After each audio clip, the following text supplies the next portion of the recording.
सीवान लोकसभा क्षेत्र से बतौर निर्दलीय प्रत्याशी ऑटो रिक्शा छाप से चुनाव लड़ रही हिना साहब ने शहर के भगवान पैलेस में सभी व्यवसायियों के साथ एक बैठक की। बैठक कर हिना साहब ने सभी व्यवसायियों को अपने पक्ष में वोट करने की अपील भी की है। इस दौरान हिना साहब का फूल माला पहनाकर जोरदार स्वागत किया गया।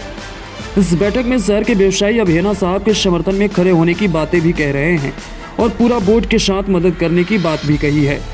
मीडिया से बात करते हुए हिना साहब ने कहा कि मैं सिवान की बेटी हूं, यही की बहू हूं और तभी लोग मुझे जानते और पहचानते हैं। इतना ही नहीं, हिना साहब ने यह भी कहा कि हम इन व्यवसायियों की सुरक्षा के लिए पूरी ताकत लगा दूंगी। मैं इसी सिवान की बेटी हूं, इसी मिट्टी में मैं पली बड़ी हूं।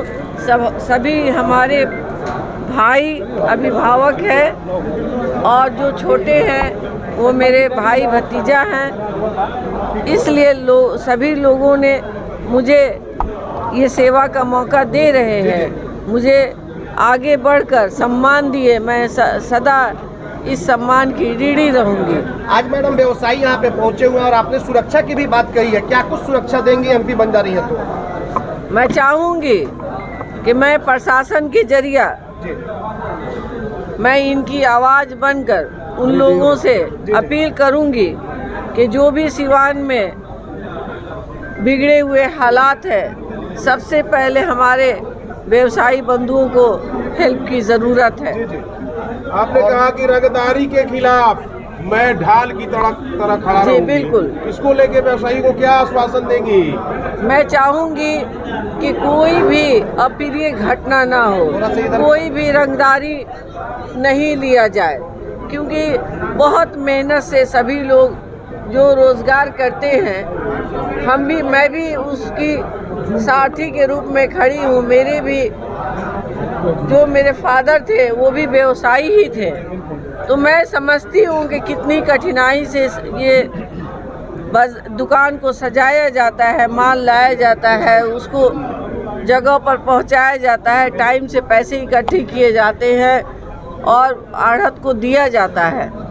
तो मैं चाहती हूँ कि मैं सिवान के लिए समर्पित हूँ, तो मैं सभी के लिए समर्पित हूँ, जिसमें सबसे पहला कड़ी आता है हमारे भाई बंधु व्यवसायी संघ का। भू माफिया भी सिवान के व्यवसायियों के लिए एक बड़ी समस्या है, नासूर बनते जा रहे हैं। उनके लिए क्या रणनीति होगी आपकी सांसद बनने के बाद? सभी के लिए एक समान रणनीति होगी कि मैं जब उस लायक बनूंगी तो मेरी आवाज़ प्रशासन सुनेगी और सभी के मदद में आएगी। मैडम, इतने सारे व्यवसायी काफी व्यस्त होते हुए भी किसी के साथ दिखाई नहीं दे रहे और आज आपके यहाँ पे सम्मान में सभी लोग एक साथ खड़े हैं। किसी की बात ना किया जाए।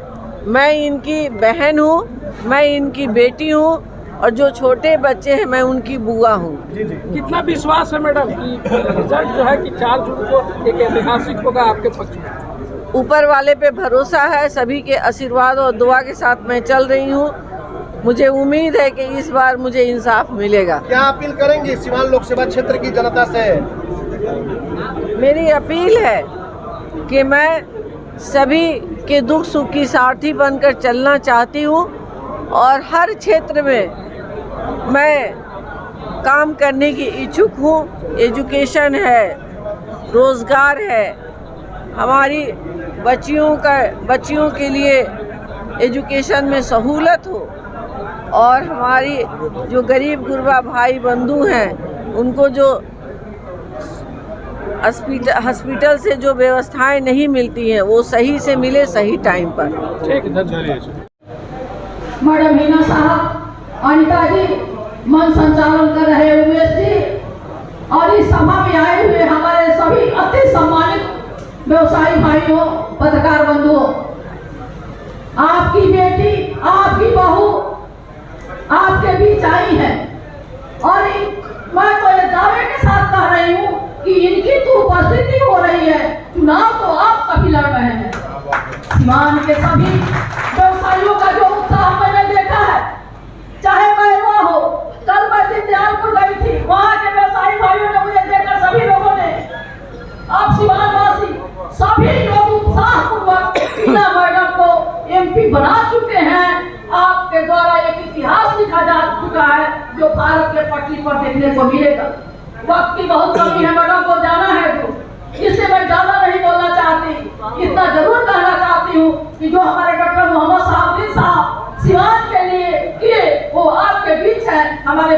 ज्योति भी बता रहे थे, उसी विकास को आगे बढ़ाने के लिए हिना मैडम ने ठानी है।